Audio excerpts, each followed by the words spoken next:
Everyone welcome back. So మేము ఆ హోటల్కి వెళ్ళిన తర్వాత మాకు ఒక మంచి రూమ్ అనేది వెంటనే ఇచ్చేసారనమాట.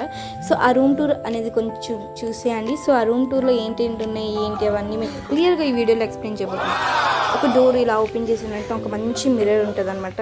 ఆ మిర్రర్ పక్కన అవంతా చెత్తలు ఉన్నాయి, అవి ఇగ్నోర్ చేసిండు. ఒక టీవీ ఇచ్చారు, టీవీ పక్కన ఇంకొక చిన్న మిర్రర్ ఉంది. అండ్ దాని పక్కనే ఒక మంచి వ్యూ చూడడానికి ఒక చాలా పెద్ద విండో ఉందన్నమాట. సో దాని పక్కన ఇంకా 2 బెడ్స్ ఇచ్చారు. మేము 4 మెంబర్స్ కదా. ఇంకా వాష్రూమ్ అనేది ఎంత నీట్గా ఉంది, ఇంకా చెప్పదు. బాత్ టబ్ ఇచ్చారు. ఇంకా అక్కడ ఏంటంటే బకెట్స్ అవేమి ఉండవు అనమాట. చాలా వెస్టర్న్లో ఉంటుంది అనమాట. వెస్టర్న్ లాగా వెస్టర్న్. సో అలా అనమాట. చాలా బాగుంది రూమ్. అండ్ హోటల్ అయితే ఇంకా చెప్పదు, సూపర్ ఉంది. స్విమ్మింగ్ పూల్ అనేది కొంచెం లేట్గా వీడియోస్ ఎందుకు పోస్ట్ చేస్తున్నానంటే నాకు ఎగ్జామ్స్ అవుతుండేవి.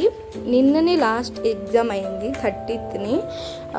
సో అయిపోయాక కొంచెం మళ్ళీ కంటిన్యూస్ వీడియో పోస్ట్ చేద్దాం. మళ్ళీ ఇంకొక 20 days తర్వాత మళ్ళీ ఎగ్జామ్స్ ఉన్నాయి, హాఫ్ ఇయర్లీ. సో అలా ఎగ్జామ్స్ అవుతున్నాయి అన్నమాట మాకు.